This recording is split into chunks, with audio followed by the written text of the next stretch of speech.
Thank you very much, John, and I really like the idea of being a hybrid. I think that's wonderful. Well, good evening. Thank you very, very much for coming.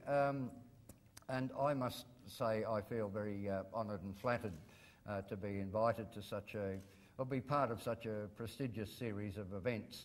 At the bottom line, I'm a comedian. That's what I've done all my life. That's been the way I've made a living and the way I've made a noise in the world. And I've managed to do that without any form of government subsidy. I've never had an Arts Council grant. Well, I'll point out that I, in fact, have in a moment. But comedy is an industry that is self-sustaining. Ballet, opera, Shakespeare, these things don't stand on their own. Comedy remarkably does, because it's popular and, I suppose, inexpensive to produce. But back in 2006, I applied to the Arts Council Theatre Board for a fellowship. Why not? And the nature of the application was that I was coming up to my 60th birthday, which was last year in 2008, which I'm sure you've already worked out means that I was born in 1948. And the proposal I took to the Arts Council was to do a history of the post-World War II world, beginning in 1948 and culminating in 2008. The other anniversary was that I first walked on a stage at Melbourne University in 1968. So there was just a lot of eights in it, and seemed a good reason to ask the government for $90,000. Should have been $88,000 really, but they gave me 90, which was spread over a number of years. And so I began that process, and I began it because I knew a little bit about the year I was born in, and we had many anniversaries. Last year, 1948 was the year of the United Nations Declaration of Human Rights. It was the year that the State of Israel was proclaimed. It was the year that North and South Korea were divided. It was the technical beginning of the Cold War. It was the year that Velcro was invented, the reel-to-reel tape recorder, the first F.J. Holden. Prince Charles was born in 1948. So many momentous events which resonated and had repercussions through all those 60 years. So I began doing some research. This is what the money was for, really, to buy me the time to be able to sit down and do research. And as I did that, I merrily skipped through the 50s, and the 50s were, well, that was the generation that my parents were part of. Both my parents were born at the end of the First World War. They lived through the Depression, and then they lived through the Second World War, and my father served in Bougainville and New Guinea. He had his own cannon. We were very clever people. We Quantocks, the idea of going out with a mere rifle just seemed like suicide. So he opted for a cannon, and he spent the war lugging a cannon all over New Guinea. But people who came out of the Second World War came out of it with a very, very bleak view of human nature, and a perfectly understandably bleak view of human nature. The First World War, the Great War, devastated Australia's manhood, its youth. People came back crippled, blinded, gassed. I mean, the suffering was extraordinary. And that war gave the promise of no more wars. We went through the Depression, and again, life became miserable for most people, very hard and desperate. The Second World War was economically a release from all of that, but equally the suffering continued, and there would be nobody in Australia at the end of the Second World War who didn't know somebody personally who died or had been permanently incapacitated by the war. So at the end of the war, which ended with an atomic bomb, and it ended with very graphic black and white footage of the Holocaust, people were really, I think, frightened of themselves, of what people were capable of. The Holocaust, I mean, it's hard to think about the Holocaust and think that that was done by basically people like you and me, under strange pressures that we don't understand, but under pressures that if we were under them, we may well have been engaged in something like that. These were very horrible things. And then to realise that people had the power to blow up the world with a button was another horrifying aspect of post-World War II life. So what people demanded after that, and what society demanded, and in fact what capitalism and economics demanded, was to turn the war production of the Second World War into production for you and me. And we had the age of consumerism. And then I came across in 1972 the Club of Rome reports on the limits to growth. And it just became so blatantly obvious that we live on a finite planet. And as I look back on those years, I thought, well, what is the image of those years which really speaks most to us? And the image that speaks most to me of the post-war years is the image of the Earth from space. That we could combine our science and technology to be able to put a camera in a position where it could look down on us, take a photograph and send it to us so that we could all see that we live on a very tiny planet in a great void, and the planet is all we've got. Now, currently we're consuming 25% more of the planet than we can ever hope to replace. We promise the third world that they can live like us, and if that happens, we need 6 planets to support the population. I check every day before I leave home. We haven't started building those other 5 planets yet, so I don't think that's going to happen.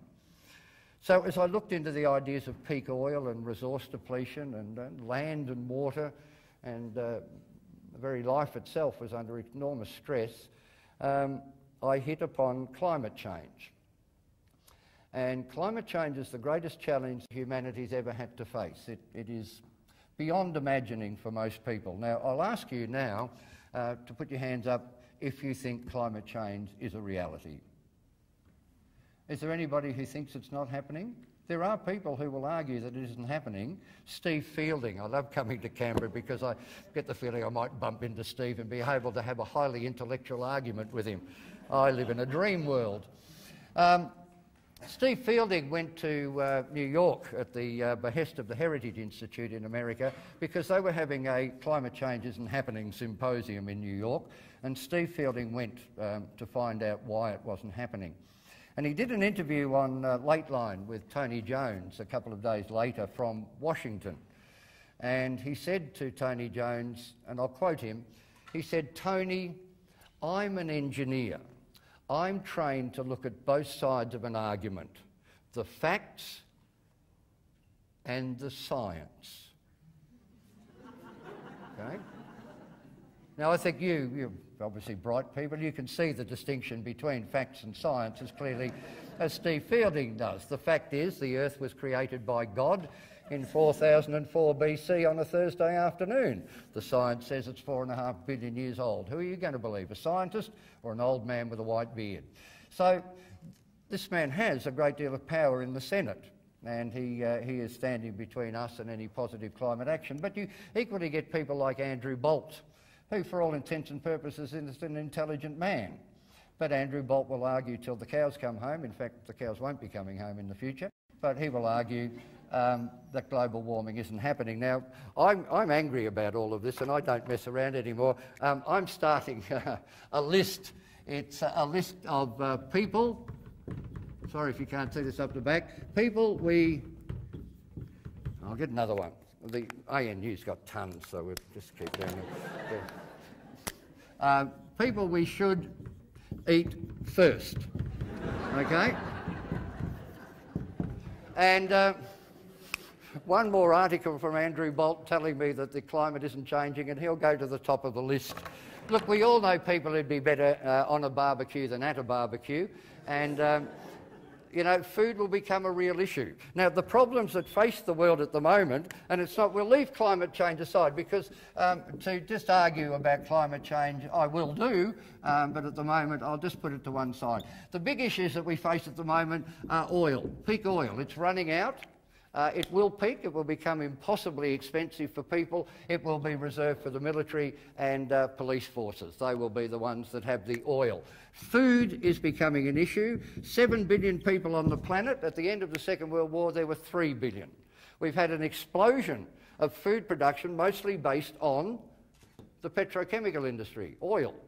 All the superphosphates that people like to put in the boot of a car and light a wick to and blow up something in Hyderabad or wherever, gets its energy from the sun via fossil fuels, and it goes back into the earth in petrochemicals. It grows our food, but the oil's running out, and there are too many people. And water, which if you've been to any of the sessions at our event, is running out. That we are under immense water stress. So what we're doing at the moment, the policy of every first world oil-dependent country is we're going to convert food into ethanol to replace oil. Okay, that's a good idea because that means there's less food for people, and that means that more people will die, which solves the population problem. But people are 80% water, so we convert them into water to grow more food, to convert into ethanol so less people can eat, so more people die, so we get more water to grow more food, to convert into ethanol to keep the hummers going. Now that is the current policy of every government on the planet today. That is our response to the limits to growth. The limits to growth will not change even though the policies change. Now, look, I look for the evidence of climate change. And look, newspapers. I very rarely watch television, but I buy, most of these are actually Melbourne papers because that's where I live. But occasionally on the front page of a newspaper like The Age, you'll get a story like, Coorong birds take flight as salt sets in. The Murray-Darling system's drying up. We're taking too much water out of it to keep agriculture going. The Coorong's not being flushed. It's becoming saline. Animal, bird, fish life around the Coorong is departing. There are only 3 species of animals left in the Coorong, and pelicans aren't one of them. 2 species of bird and 1 species of fish, and the 2 species of bird feed on the 1 species of fish. And I can think you'll probably see where that will end up. There will be no species of anything left. This is from the Sydney Morning Herald at the weekend. High tide for housing all along the New South Wales coast, and you probably know it. You may know people down along the coast. It's being eroded. There are houses falling into the ocean up around Port Macquarie. I've been and seen them. So the ocean's impinging on us. Here's The Age again. Worst bushfire season ever. Now, this isn't from last year, predicting last year's bushfire season. This is from July of this year. The bushfire season coming up will be worse than the last one. It will make Black Saturday look like Pancake Tuesday if it takes off. This is a climate change story which you may not quite pick up. This is from the Herald Sun, which I found on a bus. And here it says, this is Judy Moran. If you don't know Judy, you would have seen Underbelly. Judy Moran is the matriarch of the Moran underworld crime syndicate, the mother of so many of those thugs. And she's on a murder charge and they want to lock her up, which is entirely the wrong policy. There are too many people. We should give this woman an axe and set her free. Have you seen the sort of people she murders? You don't want them hanging around when society collapses. And this one, this is your audience participation moment here. I want you to see if you can guess the climate change story on the front of this edition of The Age. Can anybody see it? Even up the back you will see it. Anybody? Okay, well no, most people don't get it. It's Freddie Flintoff, the English cricketer, all-rounder. We lost the Ashes series. The shame of that is overwhelming. We began by losing the 2nd test match. Now, I was listening to the 3rd test match on the radio overnight. The 3rd test was rained out. That's the best time to listen to the cricket on the radio. Because that means half a dozen men in a very confined space have to talk about nothing all day. And it gets to them. Now, English cricket commentators have an advantage over Australian ones because in England, they settle down in the box at Headingley or Lords or wherever they go, and fruitcakes arrive. Every day on a regular basis, some little old lady in Cotswold on the dongle traditionally send in her fruitcake on the Thursday of the test match. So you see them there, they've got the glasses up and one of them's going, and Freddie Flintoff, and in the corner you can hear a fruitcake being unwrapped and And you get this image of these fruitcake fat commentators in a box all going, oh, pretty blah, blah, blah, blah, blah. And I was listening at 3 a.m. in the morning to the cricket when it was rained out. They had nothing to talk about, so they talked about why Australia lost the second test match. And you know what they said? They said Australia lost the second test match because of climate change.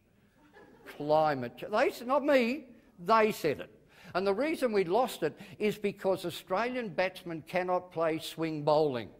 We could not compete with the wily English swing bowler because we don't get a chance to practice swing bowling in Australia because our summers are getting drier and drier and drier. There's less humidity in the air, and if there's no humidity, the ball will not swing. And so when we go to England, we're unprepared and we fall like 10 pins. That's why we lost the Ashes series.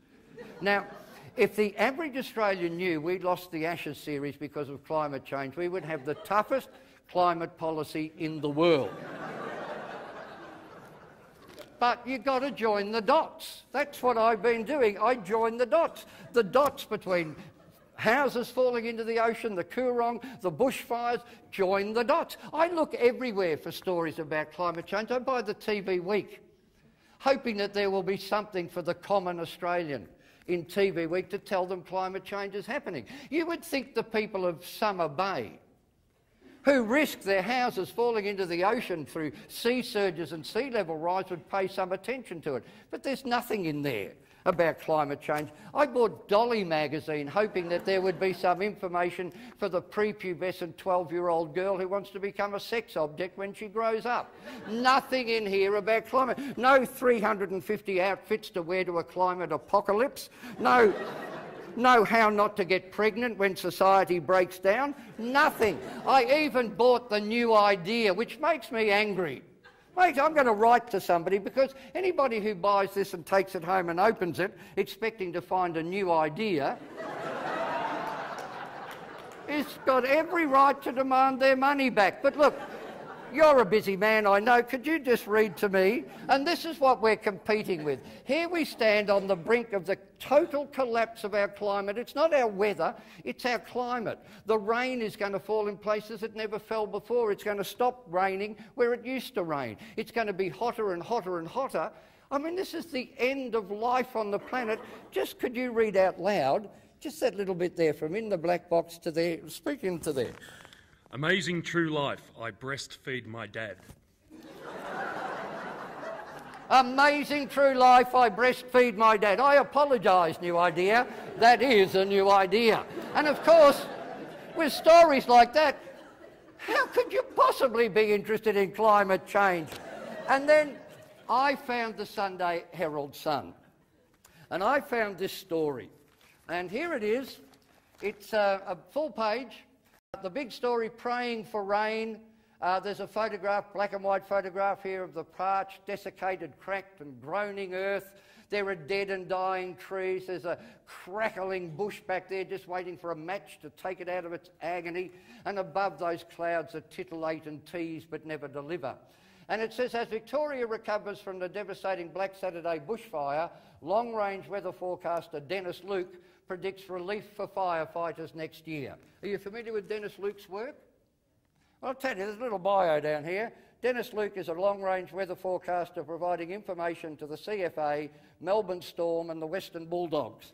So, really impeccable credentials to be talking about this sort of thing, particularly in light of the Ages headline telling us that next year will be worse than last year. But that's not the story. The story's here. This little story, just an insignificant column on the side entitled, Are We Headed for Doomsday? Are we headed for Doomsday? Just a little story, insignificant. Could you just tell us while you're at it what page that story's on? Up here? 74. Page 74 of the Sunday Herald Sun. It is impossible to start at page 1 of the Sunday Herald Sun and get to page 74 by the end of Sunday. Every page is so cram-packed with fascinating stories about other people's lives. The only way to get to that story is to start at the back. You start with sport, you go through there, then you get a bit of gossip, and then you get some what's called snapperazzi, and then you get hello baby. Keep your eye on these children, they'll be the instant meals of the future. And there's a whole page about your pet, and we get sentimental about them, but in 20 or 30 years' time, when the food runs out, they'll start to look delicious too. There's even a page of weddings. Now, no more weddings. Okay, there are too many people. No more. If they want to get married, he's got to walk up to the altar, flop it out, and the minister's got to go, chop, off it goes, and bless you both. You have got to get at it from the back, and when you get there, you get this story. This story, are we headed for doomsday? Now, I'm going to read this to you, not all of it, but I'll read enough of it to you to give you a flavour of what you face in a climate-impacted future. As I read it, occasionally I will point at you, and you will go, bomb, bomb, bomb, bomb, just like that, to add a little bit of drama, heighten the atmosphere and give some impact to what is a reasonably badly written article. So let's just rehearse that. Ready and... Beautiful. It helps if you furrow your brow. It gives a bomb, bomb, bomb, bomb. Okay. Are we headed for doomsday? Raging bushfires blacken Australia each summer. Alligators bask off British beaches. I love the idea of alligators basking. I don't know if you've been to a British beach, but British beaches are made of pebbles. And British people waddle down to the water, which is 3 inches deep, for 500 kilometres. And they roll their trousers up above the knee and they put on a little hanky tight at the corner, their little podgy pork pie bodies, and rah, they get eaten by an alligator. That's one of the upsides of climate change. Raging bushfires, alligators bask off British beaches, and the Sahara Desert spreads into Europe. Only 1/10 of today's population remains on the planet. Science fiction? No. That is the doomsday scenario predicted by researchers interviewed by New Scientist magazine if global temperatures rise 4 degrees Celsius as forecast in the next century. Some fear it could happen as early as 2050. By 2050, bushfires every summer in Australia. And these are not inconsequential people that were interviewed. 200 climate scientists. These are climate scientists, meteorologists, oceanographers, paleontologists, geologists, every branch of science. Climate science is the most studied branch of science in the history of science in the world. And yet there are those people who argue against it happening, and yet the science is overwhelming. You cannot understand climate change and what it means without science. Who does it anymore? We all do commerce and IT.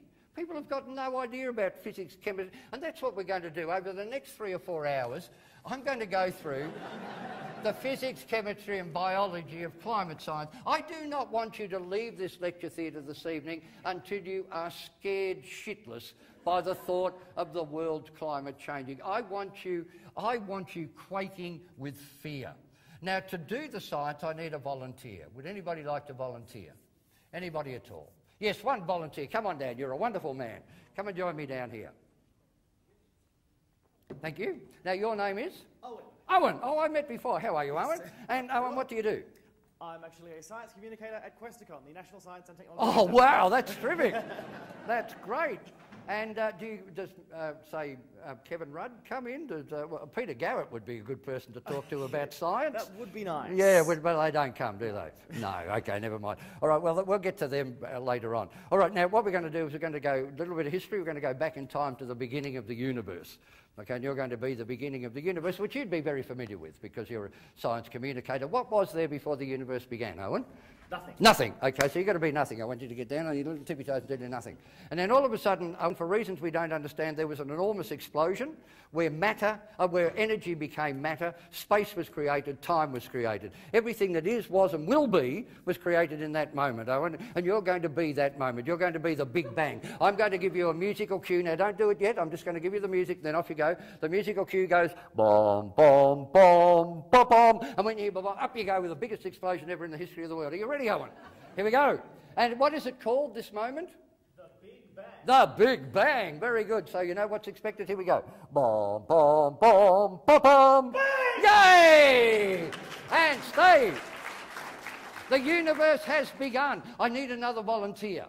Another volunteer. Anybody will do this. Is a much easier job. It's really not very physical at all. Now, I should point out I need 5 volunteers, and 5 of you will end up down here. Okay, I can guarantee you that. You can be a hero and volunteer. Thank you very much. Come on down. Your name is? Ian. Ian. And what do you do, Ian? I teach statistics. You teach statistics? Yes. Hang on. Ian teaches statistics. Okay, you're going to be today. Okay, you're going to be whatever it is today. What's the date today? 21st? 21st. Okay, you're going to be the 21st of October 2008. You're going to be now. You're going to be with it. You're going to be very contemporary. I'll do a little bit of music and you can cut a move for us. Here we go. Boom.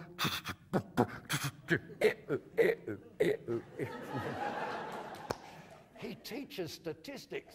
Okay, now I need one more volunteer. And I should point out, come on down, sir. You're beautiful. In fact, he's just the man. From here to today, 13.7 billion years. 13.7 billion years. And when the universe began, how do you do? Your name is? Christopher. Christopher, what do you do, Christopher? I'm an engineer, but I didn't go to Swinburne where Steve Fielding did engineering at Swinburne University, which is one of the most highly regarded engineering departments in Swinburne.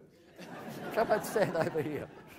Now, you're going to be time, okay? You're going to move through the 13.7 billion years of the history of the universe, and every now and again I'm going to say stop. And we'll mark off the significant physical, chemical and biological events that were happening at that moment in time. All right, so if you could just line up with the beginning of the universe, time has begun, okay? Matter is being created, and you're going to move up until today, and every now and again I'll say stop. So if you're ready, and go, and stop. Okay, now, within the first 360 million years, atoms formed. The energy became matter, an extraordinary thing.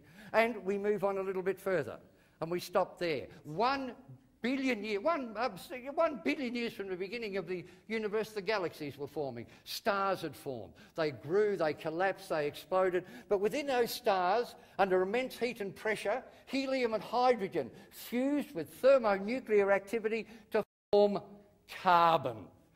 Carbon, the most promiscuous of atoms, the most miraculous of atoms. Carbon is in 95% of everything in the universe, and all life on the planet depends on carbon. It is a miracle. It has 8 neutrons, not charged particles, 6, 1, 2, 3, 4, 5, 6, 6 protons and 6 electrons. And that is the basic carbon atom. It bonds with itself to form graphite, one of the softest materials we know. It bonds with itself to form diamonds, one of the hardest substances we know. Together with other elements, it forms over 10 million substances. Now let's just go back and we'll just rejig this whole thing. How many neutrons? How many protons? How many electrons? Ha ha! The number of the beast, we should have known. There was trouble from the start, we just didn't see it. So carbon has entered the process. So we move on. 1 billion years, 2 billion years, 3 billion years, 4 billion years, 5, 6, 7. You're very slow. You're only up to 5. 7, 8. Old father time indeed. Okay, 9. I'll stop you there. 9 billion years from the beginning of the universe, the Earth formed. Now I need a volunteer to be the Earth. It's a beautiful job. It's a wonderful job. It's a job I speak to people who in the past have volunteered to be the Earth, and they say it's changed their lives. So who would like to be the Earth? Come on, Dad, you're a good Earth person. Well done. You notice it's all gentlemen so far? Good on you. Now, this gentleman's name is? Jonathan. Hello, Jonathan. How do you do? Just get you to stand here, Jonathan, because you're going to be the Earth. Now, Jonathan, what shape is the Earth? Spherical. It's spherical. And what shape are you, Jonathan? You're a pencil, aren't you? Yes, okay. So we're going to do this together. Feet together, and keeping your heels together. Splay your toes out to a 90-degree angle, and then you push your knees out along the line. Beautiful, getting width. We want width and distance. Then the bum goes back to counterbalance, and then plie, position 1. Beautiful, bit more elbow. That's it, and a bit more forward. That's it, arch the back. Come on, I'm 60, I can do it. Come on, get that shape. Okay, now Jonathan, ladies and gentlemen, the world, Le Monde. Beautiful. What does the Earth do, Jonathan? It spins on its axis, and very good, because what most people forget is it spins at an 11.5-degree angle to the vertical. So come on, back into position 1, plie, and over at that 11, and round you go, Jonathan. So ladies and gentlemen, the Earth has formed. And for the first billion years, the Earth was pummeled by comets and meteors and asteroids and cosmic dust. Pummel, pummel, pummel. Move forward 1 billion years that happened. For 1 billion, pummel, pummel, pummel. And then 1 billion years on, 3.5 billion years from today, water on the planet. And in that water formed single-celled organisms whose only job in life was to take carbon dioxide and, using the energy of the sun, split the carbon off, which they maintained in their own cellular structure, and they released the oxygen into the oceans and into the atmosphere ultimately. And that's what they did day after gruelling day for 2 billion years. That went on. 2 billion years of capturing sunlight, using it to break carbon away from oxygen, storing the carbon in their bodies, sinking to the bottom of the ocean, piling on top of one another day after tedious day, year after year. For 2 billion years they piled up, and under heat and pressure they became coal and oil, our fossil fuels. 2 billion years of sunlight locked up in those, in the bodies of these dead little creatures, which are still with us today. We move on now, because now the Earth can support life on the land. And the first primitive life forms crawled from the primeval ooze and formed the Collingwood Football Club. And life just exploded. It was in the air, it was on the land, it was in the ocean. But we move forward to 500 million years ago, one of the great mass extinctions of the planet. A huge explosion of methane heated up the Earth. 95% of all life on the planet died, but 5% was left. And life being what it is, we began again. 250 million years ago, a second mass extinction. 5% of life left. But again, it revived, and it gave us the age of the dinosaurs. And I need a volunteer to be a dinosaur. Who are we pointing at?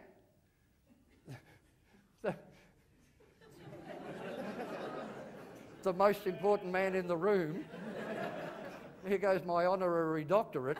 Okay, Lawrence, you're going to be our dinosaur, okay? Congratulations.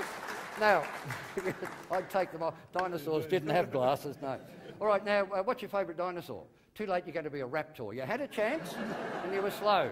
So raptors only have 3 fingers like that, okay? And they're very short arms. Have very short arms like that. And because they're, you know, you're familiar with them, they're the little dinosaurs, and the big ones eat them, so they're always nervy. They're always very good, okay? And when they run like this.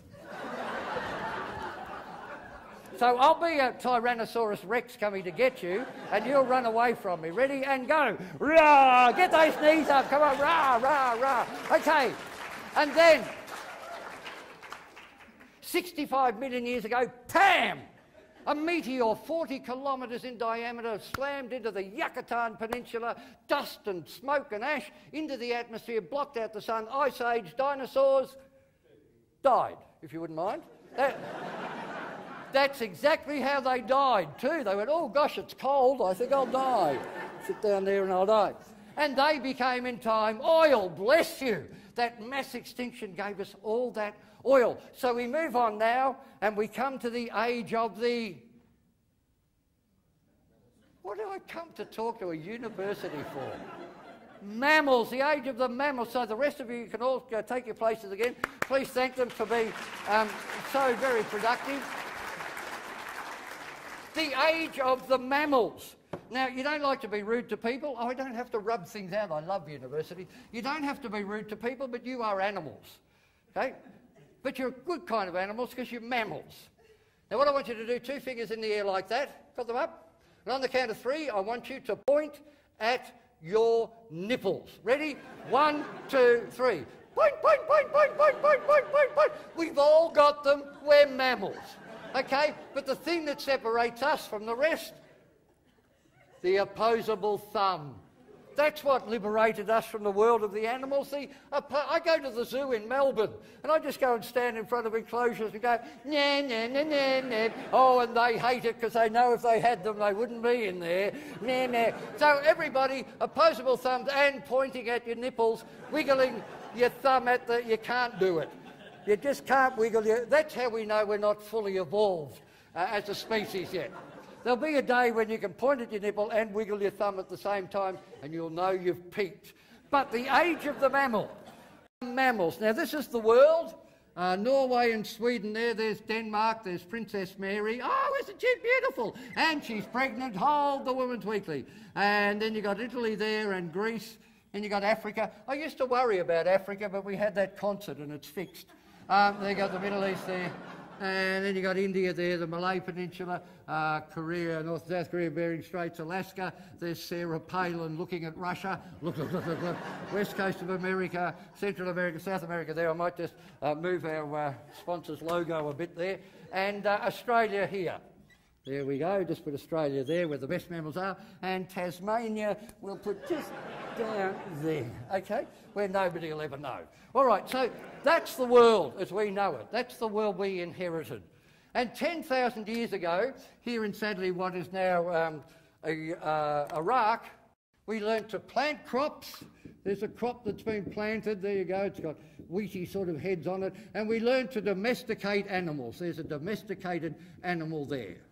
Okay, and I don't think it's enough to domesticate an animal. I think you have to humiliate them as well.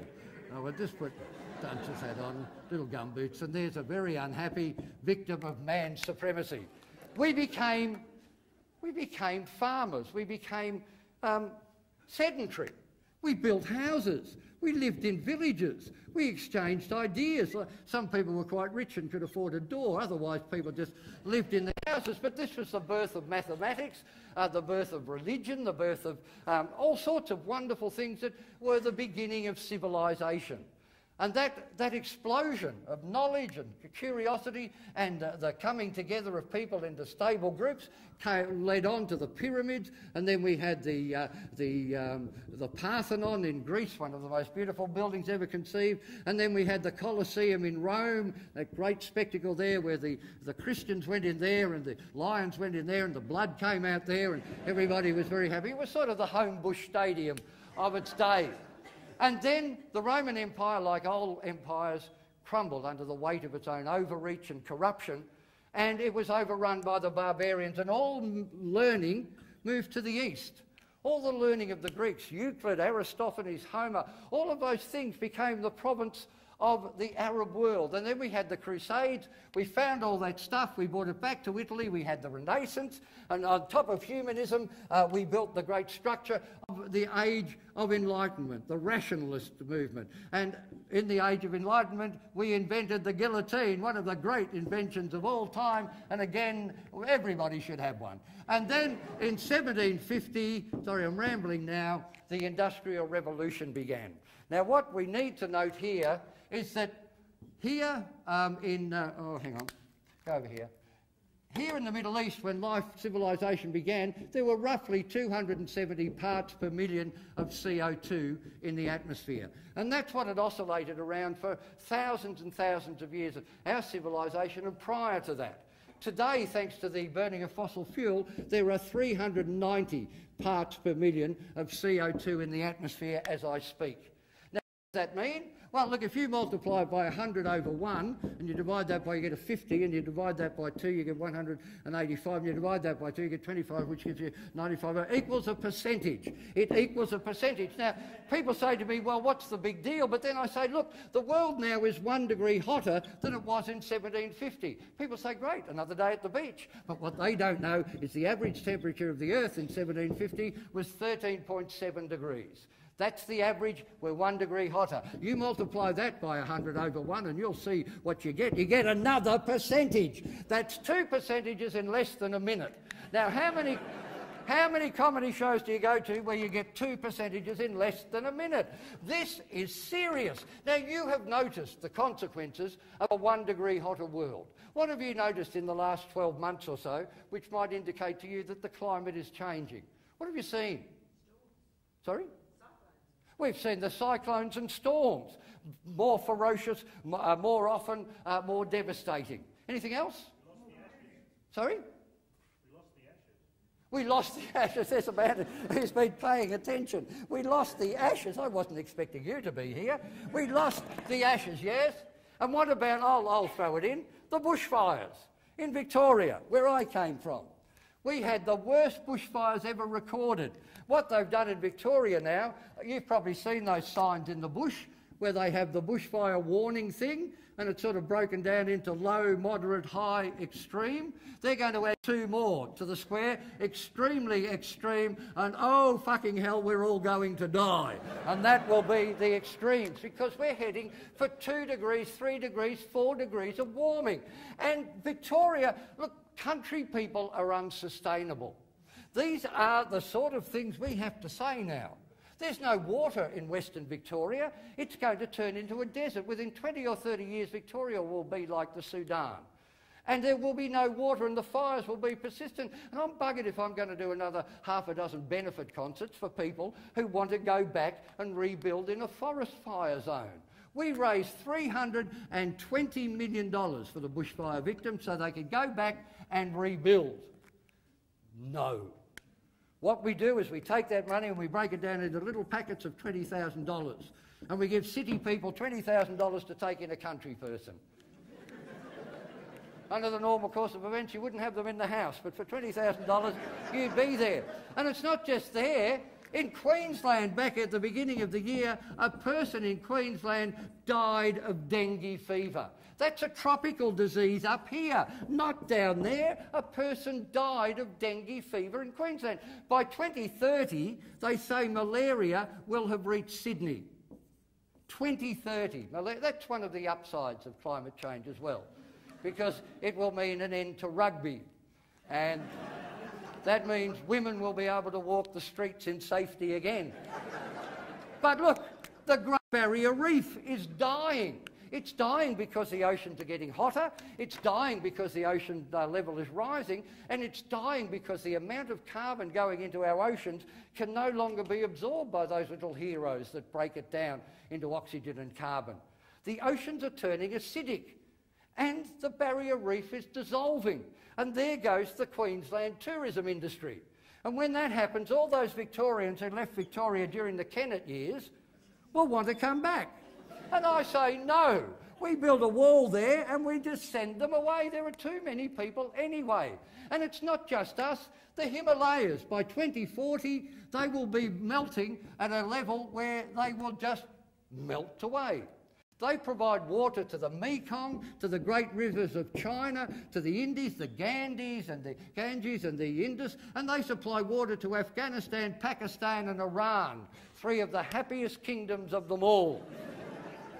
India's got atomic weapons, Pakistan's got atomic weapons, China's got Russia's got them, but they don't know where they are. But there are atomic weapons all over there. And when 3 billion people depend on the water of the Himalayas during summer to keep them alive. 3 billion people with nowhere to go. What are we going to do? I mean, I'd take one in, but I've got a country person. You can only do so much. So these are the challenges. You remember from that article, Europe is going to become a desert. As the Sahara moves into Europe, it will become a desert. And look, we've got to make decisions. It's triage time. I just think we get rid of Africa. We've given it a chance. We just take it, we move it away out of sight. We just leave Bono in charge because he's got some sort of sympathy for them, but we get rid of those people because there are too many people. By the end of the century, the predictions of scientists who aren't lunatics, these are people who are living on the edge of absolute fear and trepidation of what's happening and the lack of activity to thwart the change of climate. What they're saying is perhaps 2 billion people left by the end of the century. 2 billion people able to be supported by the resources of what's left of the world. The pessimists say 500 million people.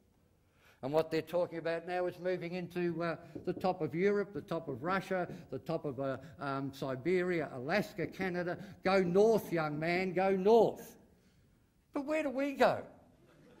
What have we got? Where are we going to go? That's what everybody says, Tassie. And I encourage them. I say, go to Tassie.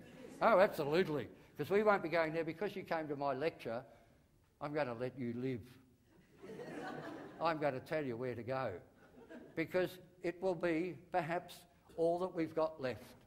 We have a government. Now, look, I thought with the Rudd government, we got rid of Howard. Howard invited the coal industry into his office to write his policy on carbon. How he must feel now, knowing that that policy is the reason we lost the Ashes. See, there is a God. I had hopes, you know, that when he went, you know, because I've read Harry Potter, and I know that when you get rid of the Dark Lord, you can only do that by replacing him with the shining light of reason, justice and compassion. And I thought that was Kevin Rudd. I had big hopes for Kevin. Hasn't paid off. I did a Google search.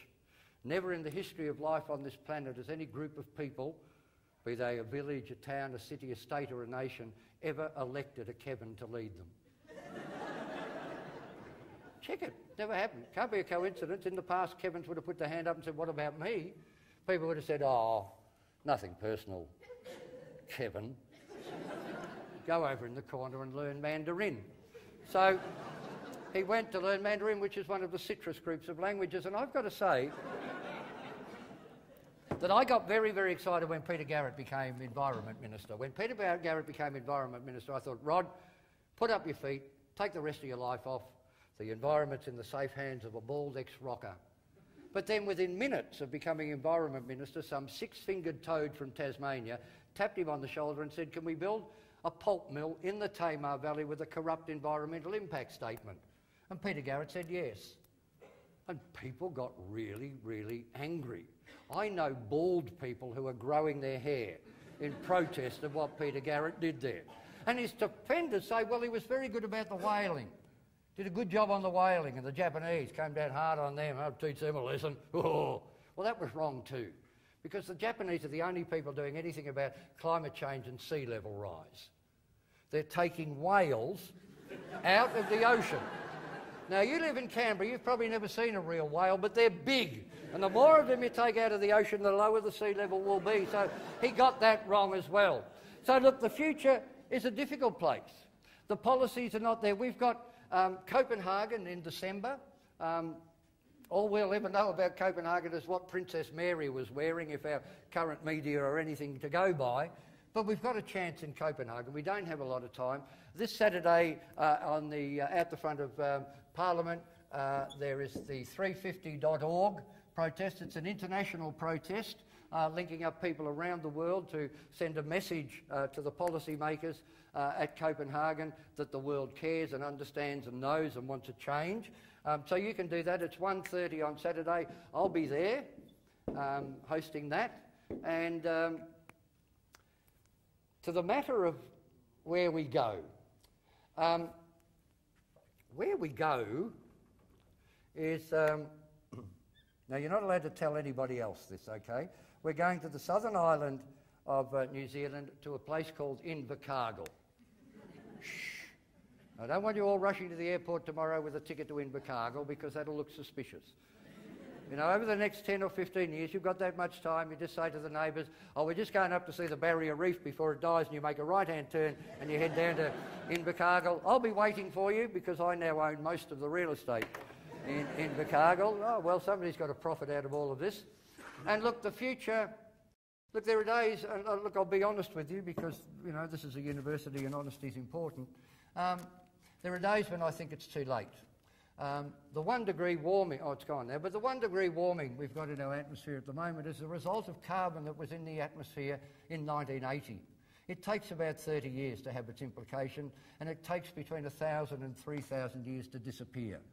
So the science tells us now that by 2030 it will be 2 degrees hotter, even if we stop burning fossil fuels today. And it's somewhere around 2.5 to 3 degrees hotter. That's when the self-referential feedbacks kick in. They tell us now that the North Pole will be ice-free in summer within 10 years at the most. And there's a lot of people in Russia and Canada and America and Europe who think that's great. But the North Pole is responsible for reflecting the sun's heat back into space. The dark ocean's going to absorb it. Already the poles are 4 or 5 degrees hotter than the rest of the planet. So these are significant things, and once it gets to the point where these feedback mechanisms begin, it's unstoppable. And that's where you start to genuinely think about Invercargill. And that's where you get to the point where I have to ask you some tough questions. I've got to ask you if any of you have any skills with a semi-automatic weapon.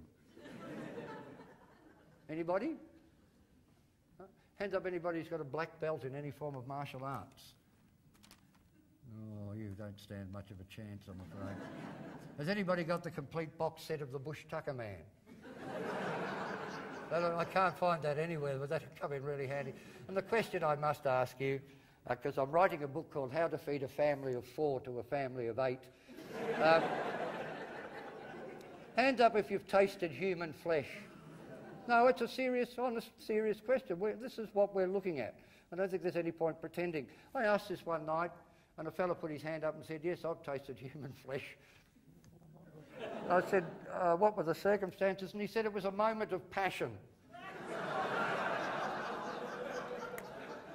So girls, his name was Sam, okay? Sam. If you want to come home in one piece, don't go out with anybody named Sam. So look, I'm quite happy to answer any questions you might have, but before I do, I should point out to you, as John said in the introduction, I've been a comedian for 40 years, and in those 40 years I've never had what we call in the trade merchandise. I've never had a DVD or a CD, or for you older people, some of you out there are just on the happy side of deceased. I've never had a cassette. I've never even had a daguerreotype I could scratch my name into. It's been a challenge, but I've finally got merchandise. I've produced a booklet called Rod Quantock's Guide to the Wonderful World of Climate Change. And it's pretty much everything you need to know. There's some books and references and web pages. It tells you about the bushfires and our local crises. It's got graphs and photographs, and it's even got a kiddies page called Kiddies Corner. Here, because I don't think there's any point hiding it from the children. They're the ones who'll have to clean up the mess if it's possible. It's opposite a picture of a man eating a baby. Because I think you've really got to let this stuff sink in. And I want to read you this Kiddies Corner story just to let you know how good I am at writing children's stories, but it also lets you understand something of the literary merit of this publication. So this is Kiddies Corner. It's about Rudolph the Red-Nosed Reindeer. And it goes thusly. Rudolph, with his nose so bright, opened the door of his stable and stepped out onto the polar ice. But the polar ice wasn't there. It had melted all away. Poor Rudolph, with his nose so bright, fell into the water. Splash. It all happened so suddenly that Rudolph didn't have time to evolve gills. And so he drowned.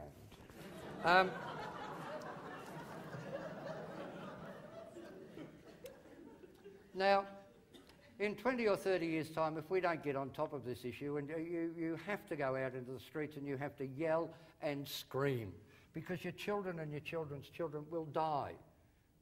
2 billion people left from a peak of 9 billion by the middle of the century. It's inconceivable, but it's true.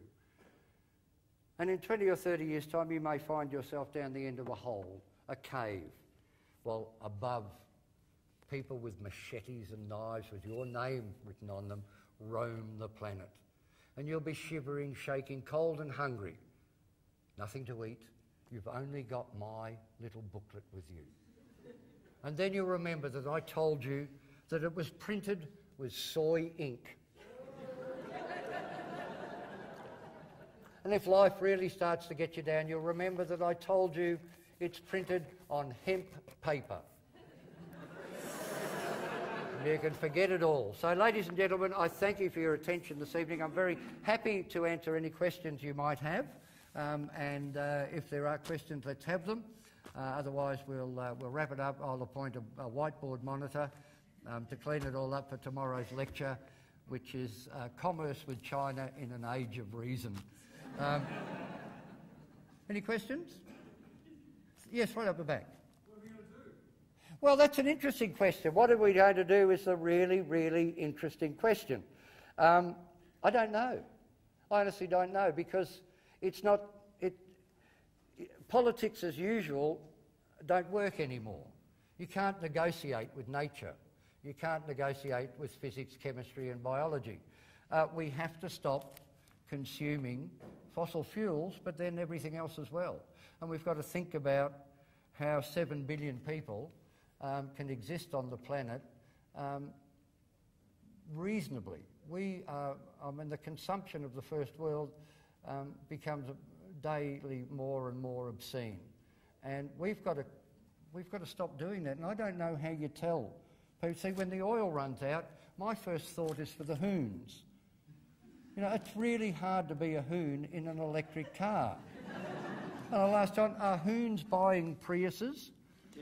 Generally not. No, a hoon's not interested in a Prius. You can't be a hoon in a Lambo winding down your window yelling out, "Show us your tits, girlie," because she's just going to yell back, "Show us your internal combustion engine." So how do we wean people? You know, I go back to the beginning. My parents came out of the Second World War with the promise of a great life for everybody, every need, every want satisfied. And we managed to do that for a long, long time. And that's what we're used to. And my parents' generation, my generation, my children's generation and my grandchildren's generation expect that, and you can't anymore. And there isn't a politician in the world who's going to say to the Australian public tomorrow, you can't take your car out. Because we're still building freeways. I mean, that's where we could begin, by not building freeways. Civil disobedience will become a more and more potent option for people. There's a young man on the 1st of November here in Australia who's going to go on a hunger strike in the lead up to Copenhagen. And he's timed it that he will die during the middle of Copenhagen if nothing's done. And I'm going to assume that he will die. I don't know what you can do. You've got to begin by being angry. You've got to begin by accepting this. And part of the accepting of it is a process of grieving. Once you really and you want to happen, it's an overwhelming burden, and it does make you grieve. And out of that, you've got to start to focus your activities. It's not a matter of light bulbs. We changed every light bulb in Victoria over the last couple of years, and then we built a D-cell plant that's going to pump out 150 million tonnes of CO2 per year, cancelling out every light bulb we changed. People should be angry. All the ads are aimed at us. All the black balloons are inside your clothes dryer, and they're not. I've looked. There's no black balloons in there. That ad's made up. But there are no ads for the coal industry telling them there are black balloons in their factories and their coal mines. They keep promising carbon capture and storage. They've been promising that for 30 years. It's always 10 years away. It's still 10 years away, and in 10 years from now, it will be 10 years away again. I don't know. There is no paradigm for what we have to do. And I think you've just got to join together. My hope is that people perhaps start to live like communities again, where you give up the idea that you can fly to Paris every summer, or you give up the idea that you can fly to Canberra to give a talk at the ANU, that in fact you stay at home, you grow your own veggies, you've got a communal water tank, you've got a communal power supply, and you live the way people did before all this began. It's a big ask, it's an enormous ask, and there are days, as I say, when I think perhaps we can do it, and there are days when I think we can't. You've got me on a half and half day. Anything else? All right, well, look, I'll thank you very much, and I particularly thank the ANU for having me here and for organising this event, and for so many of you turning up, and well for what's left of the future. Thank you very much.